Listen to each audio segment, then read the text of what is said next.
Bom dia a todos, é um prazer muito grande ver tantos clientes e amigos conosco, mesmo que virtualmente. Esperamos que todos estejam bem, com saúde, seguros, trabalhando bastante. Meu nome é Isabel Franco, sou sócia da área de Compliance e Investigações e White Collar do Azevedo 7 e tenho o imenso prazer de moderar esse nosso bate-papo de hoje, com contribuições de nossas áreas de Direito Público, Regulatório e Infraestrutura, com a sócia Bruna Puissu, de Ambiental e Minerário com o sócio Leonardo Lamego e com as nossas advogadas Lorena Serralho, da área de TMT e Proteção de Dados, e Juliana Hansen, do Trabalhista. Hoje, encerramos uma série de 3 eventos, em que reunimos a quase totalidade das áreas do escritório, para trazer a vocês o máximo possível de informações sobre os pontos mais importantes das muitas mudanças que temos vivido por conta do coronavírus. Aliás, no nosso website, dedicamos uma página especial sobre a Covid-19, com mais de 60 artigos sobre as mudanças legislativas e seus impactos para as empresas, com textos elaborados por toda a nossa equipe de profissionais. E se você não acompanhou os nossos webinários anteriores, por favor, acesse o canal ASA Azevedo 7 Advogados, no nosso site, para assistir na íntegra os vídeos dos webinários anteriores. Bem, vamos começar nosso debate. Por favor, fiquem à vontade para realizar as perguntas e interagir pelo chat durante todo o nosso evento. Eu gostaria de começar com a Bruna, da nossa área de Infraestrutura e Direito Público, que irá nos trazer algumas informações importantes sobre os contratos com a administração pública. Bruna, bom dia. Temos no Congresso Nacional o projeto de lei 2139 deste ano, que dispõe sobre o regime jurídico emergencial e transitório das relações jurídicas contratuais da administração pública. Nesse período de emergência decorrente do coronavírus, se for aprovado, por favor, nos conte quais seriam as principais mudanças no âmbito da regulação no setor público. Por favor. Bruna? Bom dia, Isabel.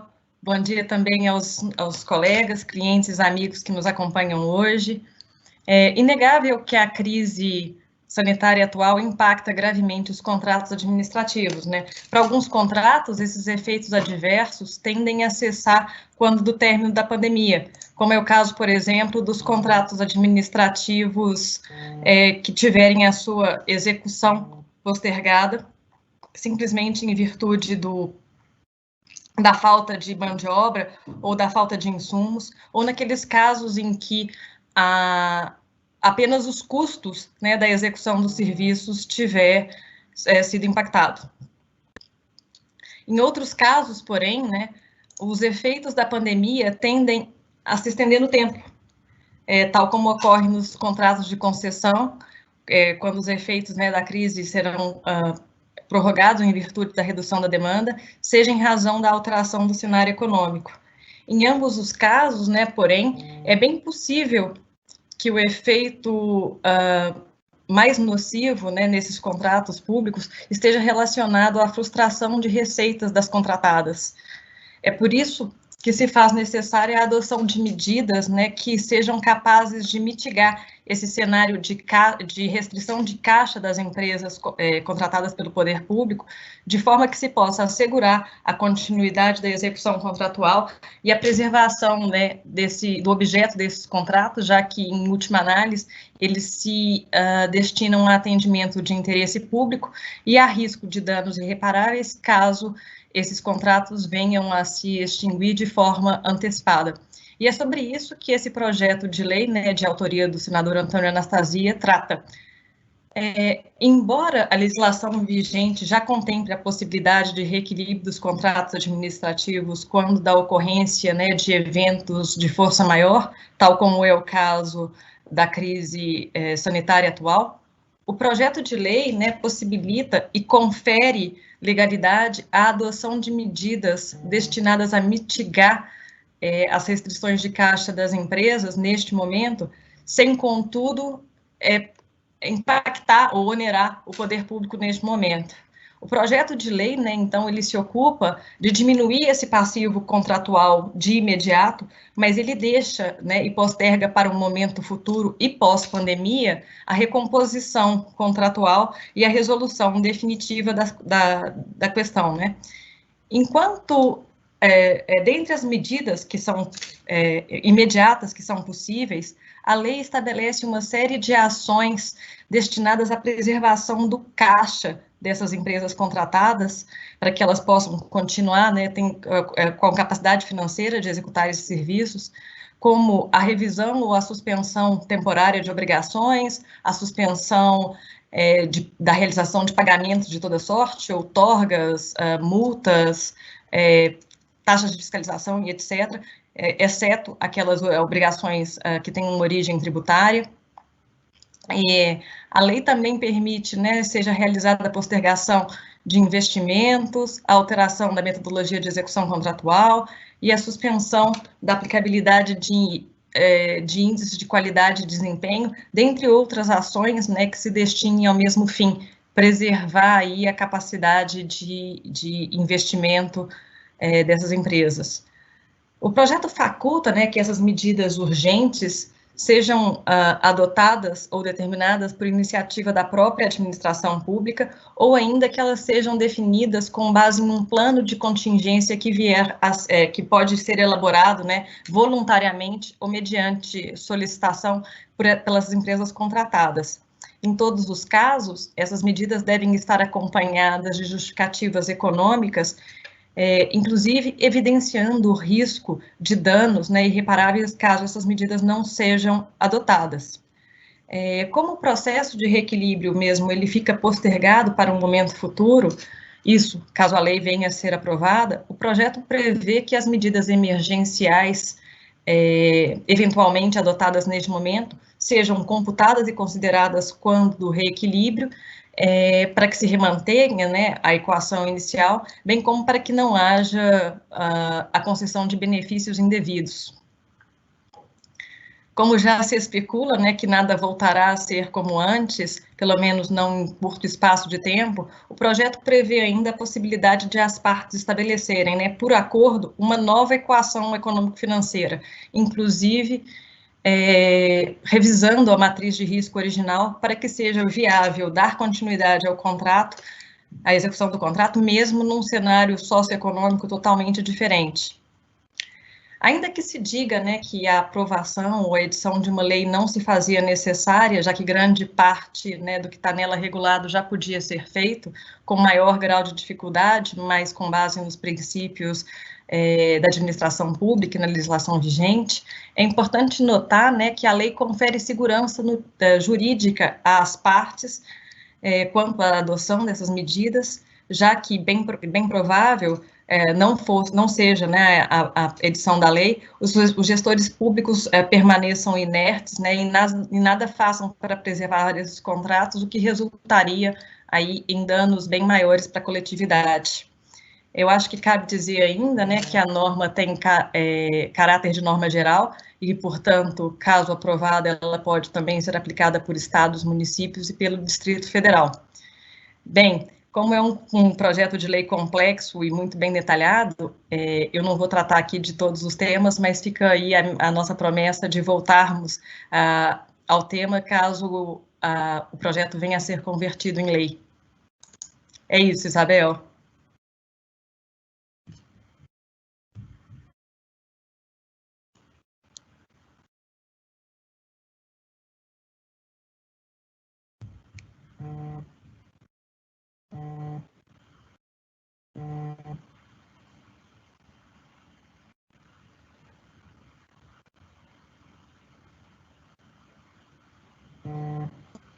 Desculpe, acho que vocês não me ouviram, né?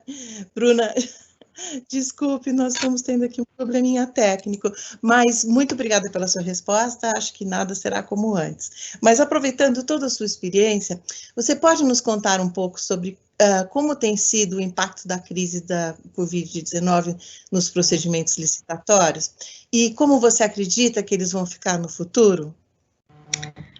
Bem, Isabel, eu acho que essa pergunta merece resposta sobre dois aspectos distintos, né? O primeiro deles diz respeito aos processos licitatórios, né, da forma como eles são conduzidos hoje, como eles vão serem conduzidos daqui para frente. E o segundo, né, diz respeito aí ao impacto da Covid-19 no pipeline de projetos de infraestrutura, né, que estão ou que estavam para serem licitados ainda esse ano. Bem, falando do primeiro, né, eu acho que a crise sanitária mostrou que as licitações ainda dependem muito da participação física dos licitantes, né, seja nas sessões de recebimento, abertura e julgamento das propostas, além de exigirem, né, na maioria dos casos, a entrega física de documentos. Assim, né, como eu também acredito que acontecerá em vários outros setores da economia, né, esse cenário deve ser alterado. É bem possível, né, que de agora em diante esses contratos se valham mais de processos eletrônicos.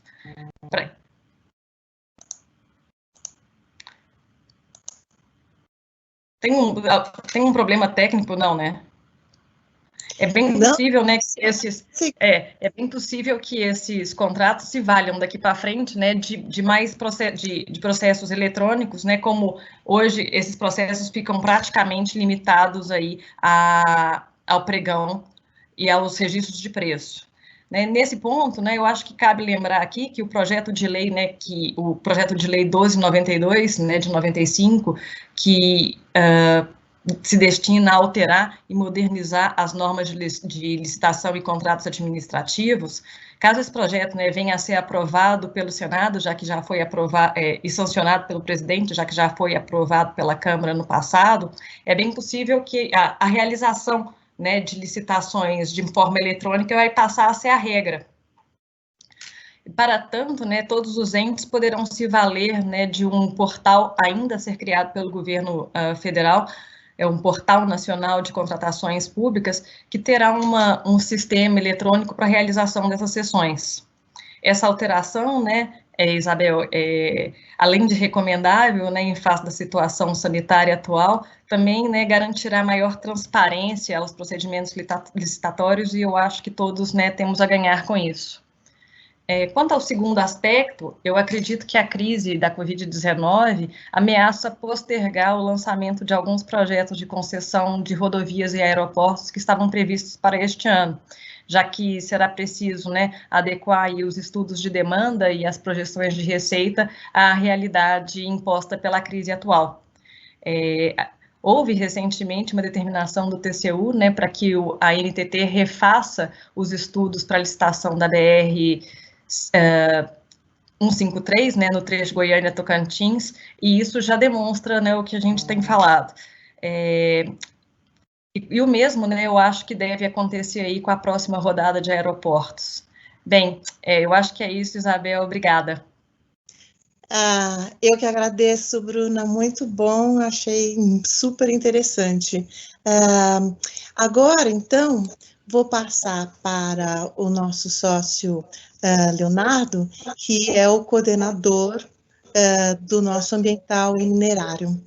Oi, Léo, tudo bem? Bom dia.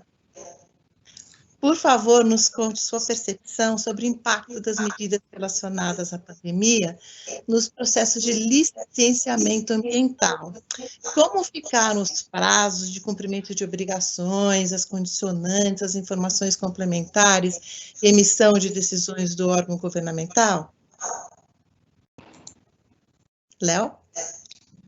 Bom dia, Isabel. Bom dia a todos que estão nos assistindo aí hoje. É um prazer tê-los aqui nessa terceira edição do nosso webinário sobre o Covid. Eu gostaria de estar aqui já após 1 mês e meio de pandemia declarada, né, pelo governo federal inicialmente, trazendo já cronogramas de retomada e uma agenda mais positiva, mas as incertezas ainda são muitas, né? Nessa virada de mês a gente teve prorrogação de quase todos os atos aí que afetam o funcionamento dos órgãos ambientais. Então, tem algumas notícias boas, sim, alguma evolução, mas dando um panorama geral de como fica aí o licenciamento e a atuação dos órgãos ambientais, a gente vê que após o decreto federal de calamidade, né, de estado de emergência de saúde, os órgãos ambientais começarem a editar aí suas normas, como visão geral, né? Tanto o IBAMA quanto aqui no estado de Minas Gerais, outros estados também, Goiás, São Paulo, enfim, editaram normas para suspender imediatamente o atendimento ao público. Esse foi o primeira diretriz geral, né? Basicamente todos os órgãos fizeram isso. Então, os atendimentos ao público, os protocolos presenciais e a suspensão de prazos processuais. E aí é importante frisar suspensão dos prazos. Então, o protocolo de relatórios, o protocolo de cumprimento de condicionantes, esse tipo de obrigação, ele foi suspenso, mas a obrigação em si, as medidas de prevenção, mitigação, controle de impacto ambiental, essas têm que ser cumpridas normalmente, tá? Isso é importante ficar atento, porque às vezes o empreendedor tem um entendimento um pouco mais amplo da legislação, não, está suspenso tudo. Não, está suspenso o prazo para comprovar o cumprimento das medidas, né? Os processos de licenciamento, quem tem processo formalizado de licença prévia, de instalação, de operação, renovação, autorização para supressão de vegetação, outorga, etc., esses procedimentos eles estão seguindo a análise, tá? Então, não foi suspensa a análise, o processamento disso está sendo feito pelas equipes, pelos analistas dos órgãos ambientais, em home office, em regimes extraordinários, mas está sendo feito. E também o atendimento por e-mail, por telefone, videoconferência, isso tem sido feito, tá? O que tem tido um impacto grande no licenciamento, realmente, é a parte da formalização e a questão de vistorias. Por quê? A legislação não ficou clara, e eu falo aqui tanto na federal quanto em alguns estados, não está claro se o agente público ele pode ir lá fazer vistoria, fazer o seu relatório para subsidiar a tomada de decisão, tá? Então, isso também tem um impacto. A regulamentação geral federal prevê que cada diretoria, cada órgão pode regulamentar as viagens domésticas, então ficou ainda um pouco em aberto, tá? Outra questão que é importante, que eu falei aqui das condicionantes. As condicionantes têm que ser cumpridas. Algumas vão ser dificultadas em razão do período de Covid. Então, por exemplo, alguma questão que precisa de algum acesso, algum tráfego de funcionários, precisa do número de pessoas que às vezes a atividade deles foi suspensa, né, e não pode fazer aquele serviço. Então, pela via oblíqua, isso pode tornar a condicionante mais difícil de cumprir ou que precisa de um prazo adicional. Então, o empreendedor tem que preparar o seu fundamento, o seu pedido para pedir prorrogação disso, para não correr nenhum risco, tá? Um ponto positivo, gente, que eu gostaria de destacar aqui, com relação às lições, né, o que vem de bom, que a gente pode extrair de bom do período, é que houve um incremento imenso de atendimento por videoconferência, por call, enfim, isso aí havia uma resistência das autoridades ambientais de adoção desse tipo de videoconferência, né? E isso demandava, às vezes, deslocamento de equipes das empresas para outros estados, para Brasília, para o interior do estado, para fazer reunião com a autoridade, e a videoconferência agora ela está mais aceita, mais implementada pelas autoridades. Isso tem gerado bons frutos em termos de redução de custo e até agilidade na realização dessas reuniões. Então, com visão geral do licenciamento ambiental, o impacto Covid, é isso aí, Isabel. E eu fico à disposição se tiver alguma dúvida, alguma pergunta adicional. Obrigada, Léo. Ficou bem claro. Eu vou fazer uma pergunta que agora eu tenho, mas eu gostaria de lembrar a todos os nossos clientes e amigos, por favor, façam perguntas pelo nosso chat, tá bom? Léo, eu queria saber da mineração. Quais foram os impactos que você tem visto nas atividades minerárias e a sua continuidade nas atividades de pesquisa e implantação de mina? Ótima pergunta, Isabel. Bom, a mineração, né, ela é uma atividade considerada na Constituição como de interesse nacional. Na legislação, ela já é considerada como de utilidade pública ou de interesse, a depender de qual mineração nós estamos falando, né, cascalho, brita ou outros minerais, eles têm caráter de utilidade pública. E então já existe esse regime especial da mineração, que logo quando veio a legislação do Covid, já se havia um entendimento de que a mineração deve ser mantida, inclusive porque é a base da cadeia de insumos, né? Sem mineração não há fertilizante, não há, enfim, construção civil, não há, enfim, o número aqui de produtos e serviços sem mineração é infindável, né? Mas ainda assim, inicialmente houve-se uma dúvida se poderia continuar ou não, e aí a sua colocação muito importante, que fala que com relação à pesquisa, implantação, lavra e comércio dos produtos minerais, né? Então, o primeiro ato federal que listou as atividades essenciais deixou de fora a mineração. Então, isso foi suscitado por algumas prefeituras, enfim, por alguns agentes públicos, como se não tivesse esse amparo legal.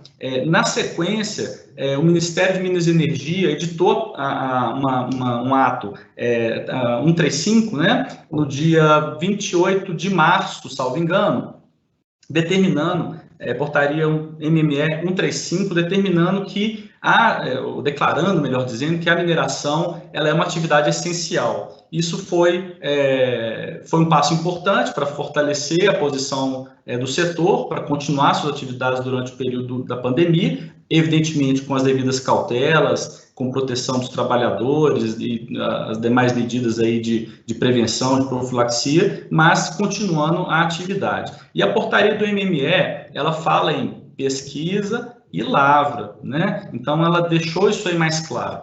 E aí, na sequência, dia 28 de abril, veio um decreto, o decreto 10.329, complementando aquele primeiro decreto federal, incluindo a geração e transmissão de energia, mineração e as obras de construção civil. Então, isso deixou ainda mais claro que mineração ela tem que ser considerada como atividade, sim, além de utilidade pública, é uma atividade essencial e tem que ser mantida, tá? O decreto tem um pequeno detalhe, que ele não menciona expressamente atividades de pesquisa e nem de implantação de mina. Então, teria que fazer uma análise sistemática aí da portaria do MME, junto com o decreto federal e, eventualmente, a legislação estadual ou municipal, para fazer esse enquadramento aí como atividade essencial, tá?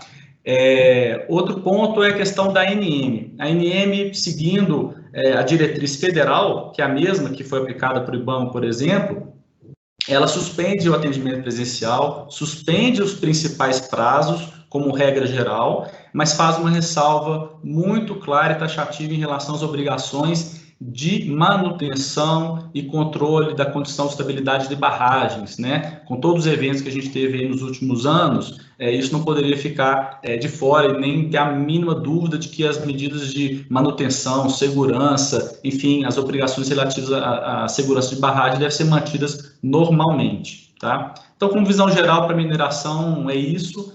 Também fico à disposição, Isabel, se tiver alguma outra dúvida aí. Muito obrigada, Léo. Eu acho que a gente não teve pergunta exatamente para você, mas então eu queria fazer um comentário. Eu acho que as viagens têm que continuar, todo mundo tem que ir fiscalizar, principalmente por ar, por causa dos nossos clientes, companhias aéreas que nós gostamos tanto, eles têm de voltar à normalidade, tá bom? Brincadeiras à parte, então, vamos chamar a Lorena e a Juliana, que irão trazer contribuições muito importantes nesse momento sobre home office, o retorno ao trabalho e a proteção de dados. Vamos começar falando com a Juliana, que eu sei que tem trabalhado muito justamente com os meus clientes aqui. O trabalhista tem recebido muitas consultas relacionadas ao retorno dos empregados ao trabalho, ainda que de forma escalonada, certo, Ju? Você poderia comentar sobre as preocupações da grande maioria dos nossos clientes? Olá, bom dia, obrigada, Isabel, bom dia a todos.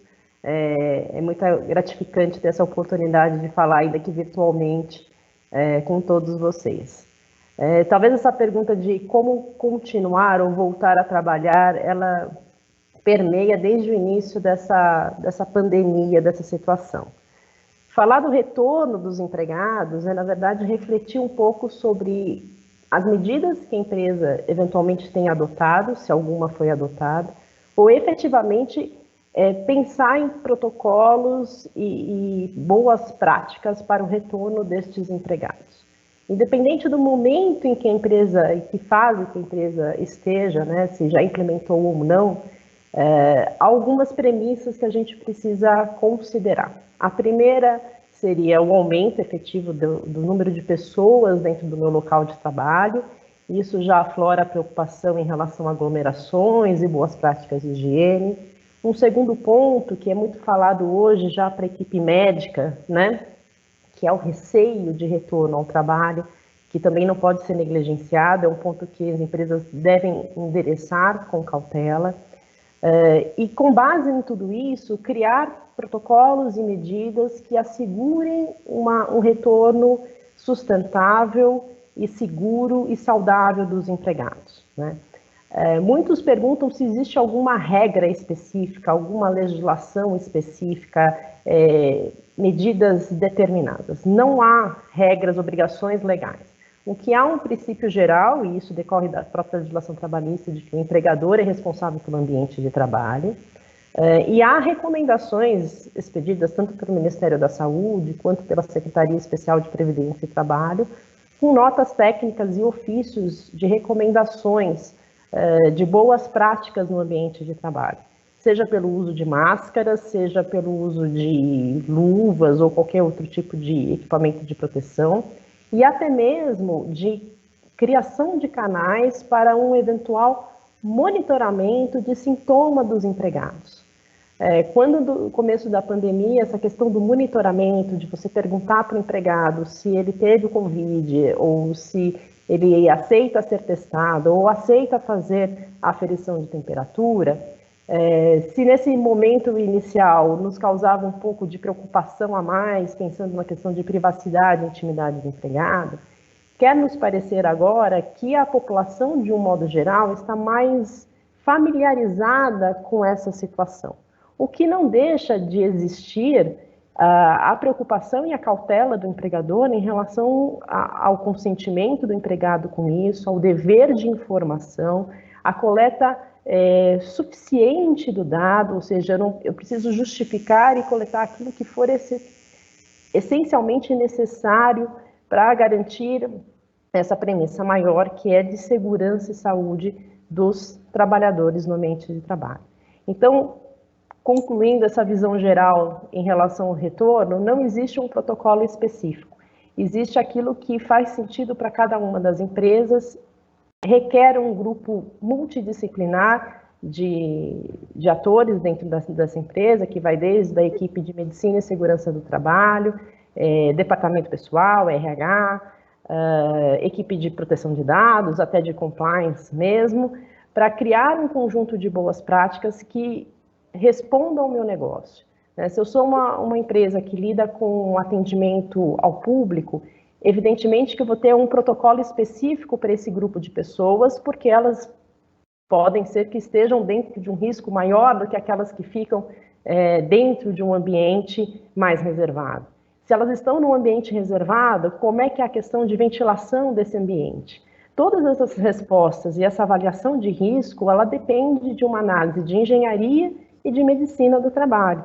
Então, no final do dia, a equipe de medicina, EHS, retomar os laudos ambientais de trabalho, o PPRA, o PCMSO, conforme a descrição de cada atividade, de cada ambiente, para concluir se aqueles critérios de risco de contaminação pelo Covid, né, de disseminação do vírus, que no final do dia é a aglomeração, como é que eles se encaixam dentro de cada uma dessas descrições e quais são as medidas eficientes para conter essa contaminação.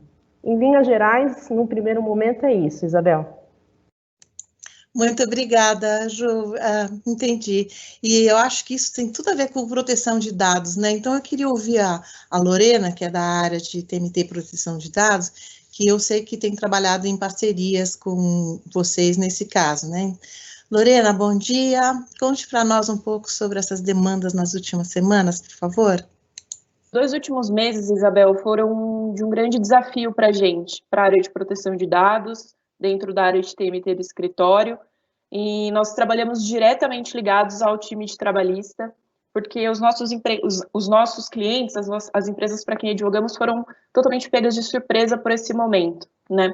E elas tiveram que se remodelar internamente para conseguir promover um ambiente seguro, como a Juliana mencionou, mas também não só do ponto de vista físico, como também do ponto de vista das informações, dos dados coletados, das informações que são tratadas. Muitas informações precisaram passar a ser coletadas nesse período, principalmente com relação a dados sensíveis, como a nossa própria legislação ainda não vigente determina, necessitam de um tratamento especial com um pouco mais de cautela por conta da própria sensibilidade envolvida. Então, nós nos deparamos com inúmeras consultas relacionadas a como fazer a medição da temperatura desses empregados, como anotar a temperatura desses empregados em eventuais relatórios, em eventuais fichas, como poder armazenar esses relatórios, essas fichas, por quanto tempo. Outro ponto bastante interessante que nos chamou a atenção é relacionado à própria comunicação dentro da empresa sobre algum caso confirmado. Lá no início, quando começaram os primeiros casos aqui no Brasil, a gente viu grandes empresas, inclusive, noticiando publicamente sobre um caso confirmado e etc., e partindo até de instruções a nível de União Europeia, nós adotamos um parecer, tanto internamente quanto perante nossos clientes, sobre a preservação da privacidade do indivíduo, comunicando apenas aqueles que tiveram contato com ele, a fim de que ele não fosse exposto além do necessário, porque já basta a situação de sensibilidade em que ele se encontra, já basta a fragilidade que ele se encontra do momento, a gente não precisaria expô-lo sobremaneira. Isso também refletiu na maneira sobre como a gente faz toda essa medição de temperatura, ou sobre como a gente coleta informações dos empregados dentro das empresas, sempre adotando todas as cautelas necessárias. E como a Juliana bem afirmou, não só os nossos clientes, as empresas precisaram se preocupar com os empregados, mas também com as pessoas físicas que são seus clientes, que também precisaram continuar sendo atendidos de alguma maneira. Então, foi uma preocupação em âmbito geral e a gente precisou mudar o comportamento e a maneira como as pessoas enxergavam a situação de maneira ampla, a fim de que juntos, trabalhista, proteção de dados, RH, compliance, encontrassem uma solução que casasse e que ficasse bem para todos os envolvidos. Perfeito. Nossa, você tocou em temperatura e justamente nós tivemos um monte de perguntas aqui sobre esse assunto no chat, então eu vou aproveitar e voltar um pouco para a Juliana. Juliana, você comentou já com a gente sobre essas medidas, então eu queria saber do ponto de vista trabalhista como que se dão essas questões, e as nossas perguntas no chat são justamente sobre isso. Por exemplo, é permitido a empresa realizar tais testes e até quando a medição da temperatura pode acontecer? Precisa consentimento? E se é legal também a adoção de outras medidas preventivas, como questionar os empregados sobre os sintomas, exigir teste, e que dados que podem ser coletados, Juliana, por favor? Então, a questão da medir a temperatura, que foi a primeira, talvez uma das primeiras medidas adotadas pelas empresas, junto com o questionário de sintomas, sempre surgiu essa dúvida, e se o empregado não consentir, se ele não concordar, eu libero a entrada, eu posso barrar a entrada dele, o que fazer? Enfim, não tem uma resposta única, a solução não é fácil, é delicado. No mundo ideal, o consentimento é recomendável, é interessante que ele concorde com a aferição de temperatura. O que a gente tem orientado a todos nessa situação de impasse, quando há uma resistência do empregado em concordar com a aferição de temperatura, ou ainda de responder no questionário, é que ele seja muito bem orientado sobre as razões pelas quais estamos fazendo isso, né? Que se procure entender numa conversa reservada, e sempre com o médico do trabalho, com a equipe de EHS, até mesmo às vezes a CIPA ou o SESMIT devem ser envolvidos nessa situação de uma forma, novamente, reservada, mas para que o empregado sinta que a adoção daquela medida, ela tem um interesse em preservar a saúde dele e a saúde da coletividade dos demais dentro daquele ambiente. E que, principalmente, o fato dele estar ou não com febre, aferir ou não será aplicada qualquer medida de sanção, não será feita qualquer tipo de perseguição. Então, o melhor caminho na resistência seria o diálogo com o empregado para entender. Isso não significa que eu estou forçando um consentimento, deve-se ter cautela com isso. mas é o dever de informação, de esclarecimento, buscando entender com o empregado o que faz ele concluir pela negativa. Na pior das hipóteses, onde realmente ele não consentiu e é um empregado essencial, que eu preciso que ele esteja dentro do ambiente de trabalho, é possível, com o médico do trabalho, fazer um exame um ASO, né, que é um atestado de saúde ocupacional, que isso sim é regulamentado, isso tem previsão em norma técnica, para que então confira se ele de fato está apto a trabalhar. Né? De novo, a gente tem uma discussão principiológica, mas quer nos parecer que dentro deste contexto, na medida em que eu informei e estou coletando dados suficientes, o interesse coletivo e de saúde, ele se sobrepõe à questão individual. Com relação a outro questionamento sobre as medidas, perguntar sobre sintomas, sim, isso é uma prática que, inclusive, o ofício da Secretaria do Trabalho recomenda que seja feito. A extensão das perguntas, o nível de informação que eu vou coletar, ele vai depender do tipo de atividade que eu desempenho, né? Obviamente, se eu estou com um público que está trabalhando de casa, home office, não faz sentido eu coletar esse tipo de informação nesse momento se eu não tenho a pretensão de retorná-lo para o ambiente, vamos colocar assim, oficial de trabalho. Agora, se eu estou lidando com um público, por exemplo, né, que faz atendimento ao público, as aéreas, que ainda que com uma redução tem voos sazonais, ou se eu estou falando de um supermercado, de uma farmácia, ou de atendimentos técnicos, internet, enfim, eu preciso destinar uma cautela específica para esse grupo de atendimento ao público em relação às medidas de proteção. Então, é importante, sim, que eu colete alguns dados, algumas informações médicas, né? A área da construção civil tem sofrido muito com relação a isso e até com intervenções do sindicato para que as empresas criem protocolos para saber se os empregados apresentam alguns sintomas, se precisam ser afastados preventivamente para evitar a disseminação. Então, concluindo, sim, as empresas devem fazer, elas devem ter essa cautela. De novo, o nível de informação vai depender da atividade que é feita e o grau de interação que ela tem com outras pessoas, e por isso a avaliação da equipe de medicina e segurança do trabalho é primordial, e esses dados devem ser guardados em sigilo, no prontuário do empregado, é um dado médico, e serve tanto para comprovar que a empresa adotou as medidas possíveis e cabíveis, eventual fiscalização. Algumas empresas já estão recebendo notificações da vigilância sanitária para demonstrar esse tipo de atuação preventiva, como também no futuro, se houver algum tipo de questionamento do empregado em relação às medidas implementadas, eu tenho um histórico das medidas que foram feitas e das práticas adotadas. Oi, Ju. Olha, vocês são o assunto do momento mesmo, porque tem 1000 perguntas aqui, eu não sei nem por onde começar, mas deixa eu ver, acho que tem, a Lorena, eu queria que ela comentasse sobre tudo que você falou, mas tem uma pergunta super interessante. Lorena, nós teríamos uma situação diferente se já tivéssemos uma autoridade nacional atuante? Na proteção de dados, logicamente. Você pode me dizer? Claro, Isabel. Eu estava, inclusive, esperando essa pergunta. A nossa lei, embora falemos muito sobre proteção de dados, a nossa lei ainda não está vigente e a gente ainda não tem uma autoridade nacional de proteção de dados constituída. E nesse momento, a gente tem sentido uma dificuldade, do ponto de vista prático, para lidar com essas situações envolvendo proteção de dados e saúde e geolocalização, por exemplo, diferentemente da União Europeia, que já possui uma lei vigente, já possui autoridades nacionais de proteção de dados que, inclusive, estão emitindo pareceres. É o caso, por exemplo, da European Data Protection Board, que lá em março acabou mencionando um parecer, acabou fazendo um parecer sobre como realizar o tratamento de dados, sobre quais princípios deveriam ser respeitados. Inclusive, a própria previsão dentro do GDPR sobre o tratamento de dados para fins de tratamento de uma eventual epidemia, e a gente vê um cenário muito diferente aqui no Brasil.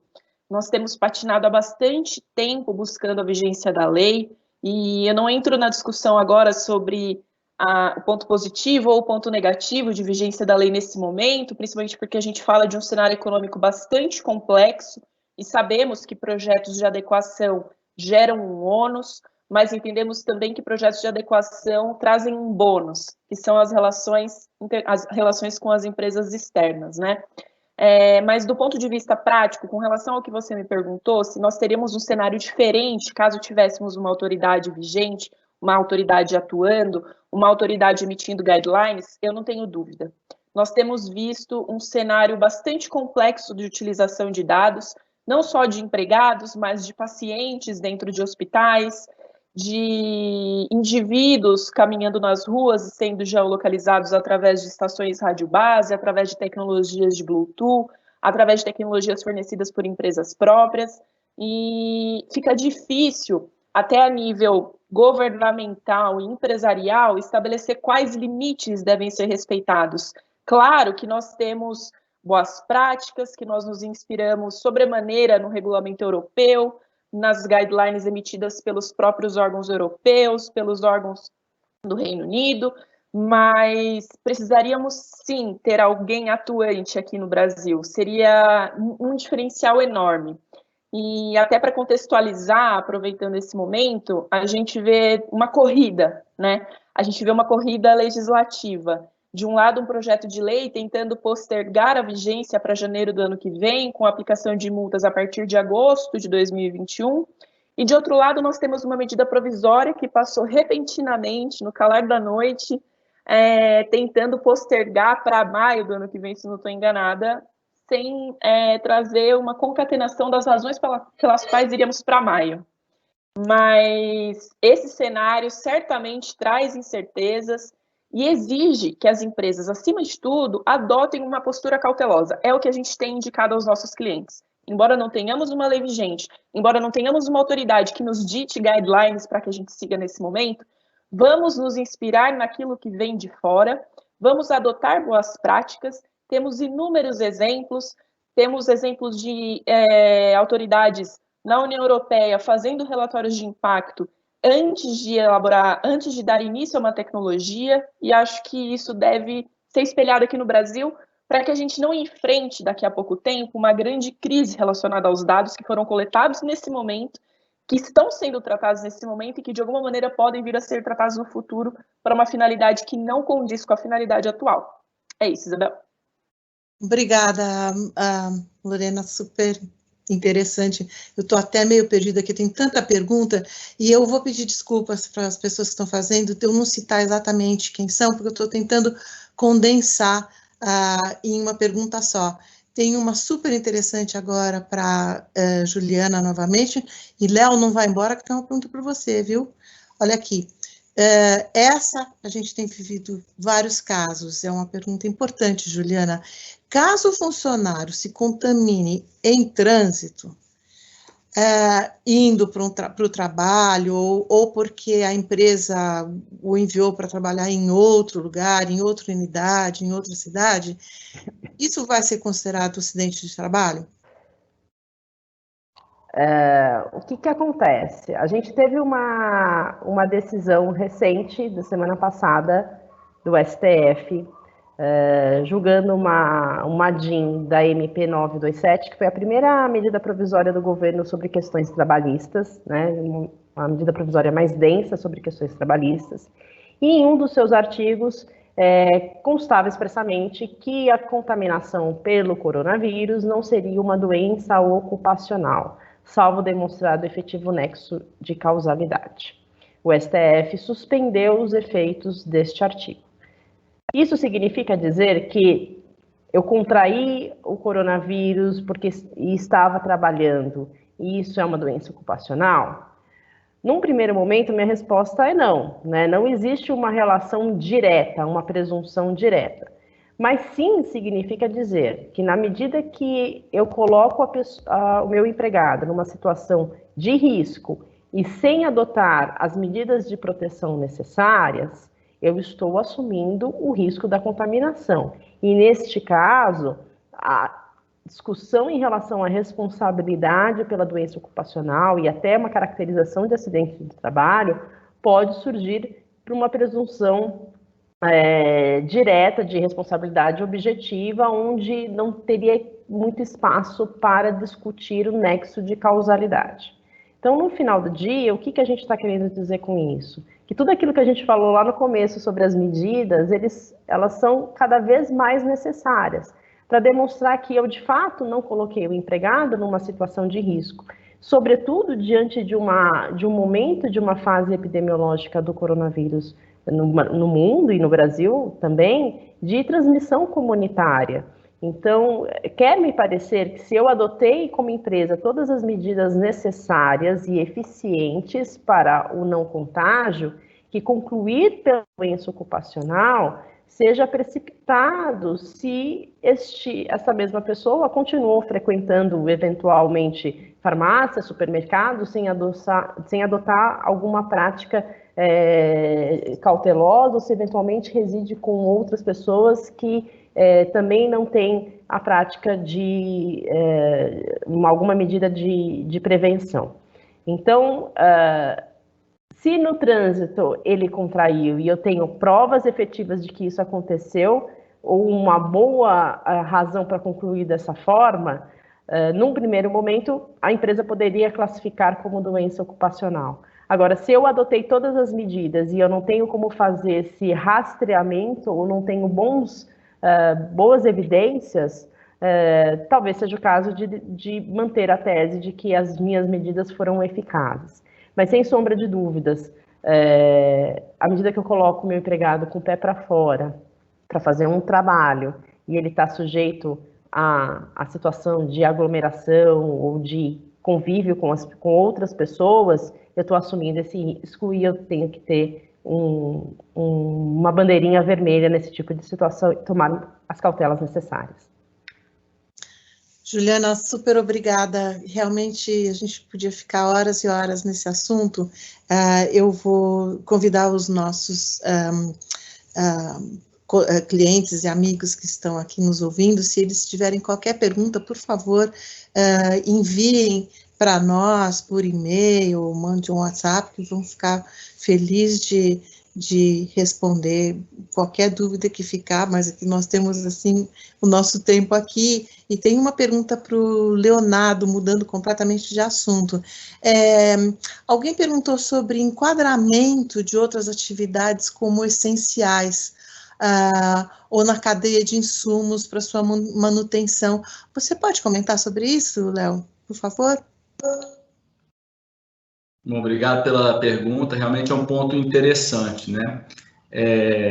A legislação, ela veio de forma até atabalhoada, né? Porque veio a legislação ali da pandemia, vem decreto federal, legislação estadual, recomendação de ministério, enfim, decisão da STF, então a gente depois tenta fazer sentido aí de tudo, mas vamos lá.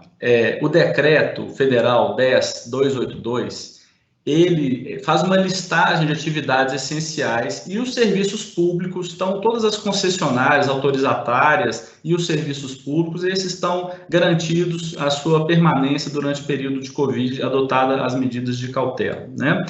E aí as atividades essenciais foram listadas, essa lista já foi atualizada, como eu já disse, no final agora de abril, e algumas questões apareceram, por exemplo, o transporte rodoviário é fundamental, né? Se você parar o transporte rodoviário, ou a logística, ou o transporte, enfim, outros meios de transporte, você acarreta um colapso de uma série de outros serviços, então tem que ser mantido. Ok, então foi mantido, mas aí fechou-se o comércio, os restaurantes, os postos, as oficinas e outros serviços que são fundamentais para o serviço essencial permanecer.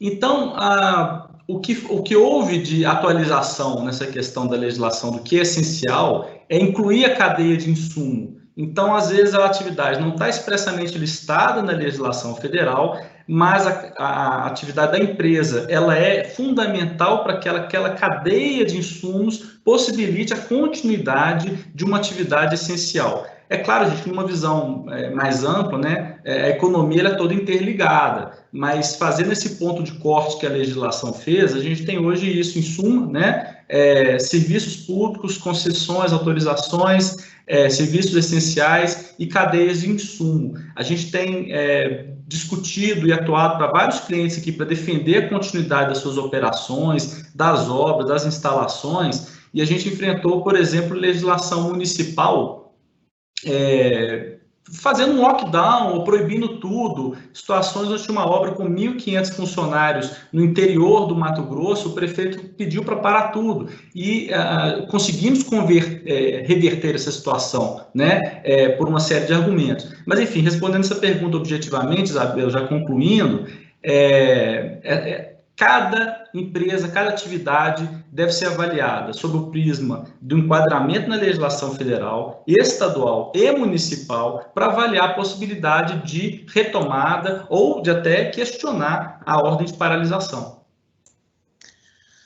Obrigada, Leonardo. Continuamos com muitas perguntas no trabalhista e proteção de dados, mas eu tenho uma pergunta que, pessoalmente, eu gostei muito, porque é relacionada com um cliente muito querido meu, e é para a Bruna, queria ouvir a Bruna de novo. Bruna, o setor aéreo, desde o início da pandemia da Covid-19 no Brasil, sofreu uma queda de cerca de 90% no número de voos, o que impacta altamente no fluxo de caixa das concessionárias e, consequentemente, na capacidade de arcar com as obrigações financeiras devidas perante o governo federal. Quais as medidas governamentais adotadas até o momento para fins de auxílio ao setor aeroportuário? Bem, Isabel, obrigada pela pergunta. Ainda em março, né, o governo federal publicou uma medida provisória, uma medida provisória 925, que se destina aí a ações emergenciais para auxílio do setor aéreo e aeroportuário, né? Eu vou aqui me limitar ao aeroportuário. Essa medida, ela postergou até dezembro desse ano o vencimento de obrigações, né, de pagamentos das contribuições fixas e variáveis devidas pelas concessionárias, né, operadoras dos aeroportos, em decorrência, né, das atividades realizadas nesse ano de 2020. Como eu já disse, né, essas concessões, elas sofrerão impacto, o impacto delas será postergado no tempo, né? Então, é certo que essa medida representa um alívio momentâneo aí para o caixa das concessionárias, mas como eu acredito que até dezembro os efeitos da crise não estarão totalmente mitigados, eu acredito que mesmo, né, com a postergação, pode ser que algumas das concessionárias de serviço público não consigam arcar com esse pagamento, já que terão aí um longo período, né, de receitas impactadas pela Covid-19.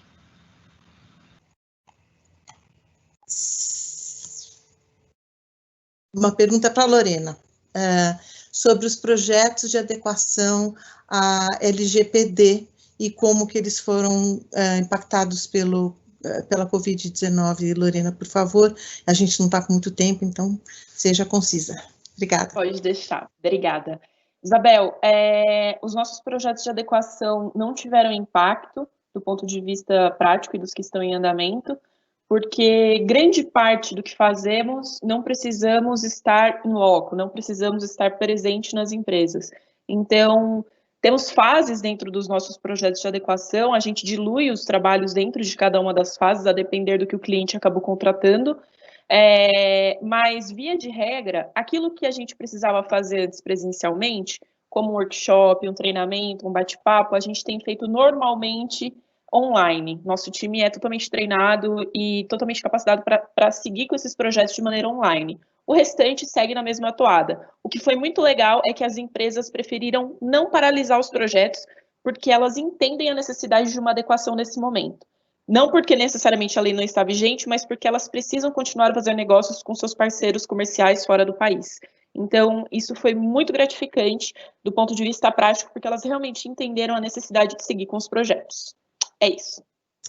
Obrigada. Acho que tem um tempo para rapidinho, Juliana, sobre as empresas que optaram pela redução da jornada de trabalho ou suspensão do contrato de trabalho. Como fazer com os dados bancários dos funcionários para receber o bem? precisa de formulário de autorização para informação dos dados bancários? Sim, na verdade, isso é resultado de uma medida provisória da semana passada, 959. Os empregados devem autorizar, sim, a coleta desses dados bancários para serem informados no portal do governo para recebimento do benefício.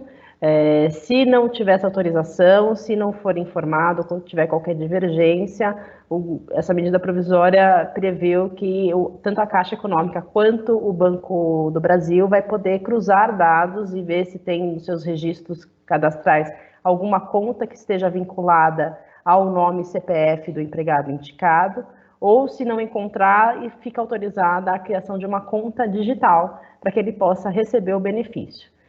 De toda sorte, se a empresa reduziu ou suspendeu, é boa prática que sim, ao informar os empregados por acordo coletivo ou acordo individual, já colete individualmente os dados bancários, autorizando a divulgação no portal do governo para recebimento do benefício.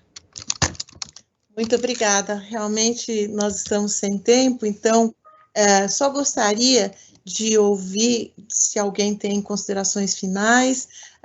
Quero agradecer muito a todos os participantes e dizer que nós vamos deixar os contatos de todos nós no final, e vocês, logicamente, por favor, sabem nos contatar diretamente olhando o nosso site. Alguém gostaria de fazer alguma consideração dos nossos palestrantes? Não, obrigada, Isabel. Eu que agradeço, Bruna. Obrigada, Isabel, agradeço a todos. Quaisquer dúvidas adicionais, como você bem disse, estamos à disposição. Eu agradeço a todos que participaram, quero lembrar que a nossa área de Compliance, Investigações e White Collar continua fazendo sua mesa redonda, como sempre, nunca falhou. Nesse mês nós faríamos 7 anos de mesa redonda, infelizmente não vamos poder fazer a festa presencial como faríamos, mas assim que pudermos nós vamos fazer realmente um grande coquetel de 7 anos, porque 7 anos é muito, realmente muito orgulho. Então, novamente, muito obrigada a todos, espero vê-los nos nossos próximos webinars.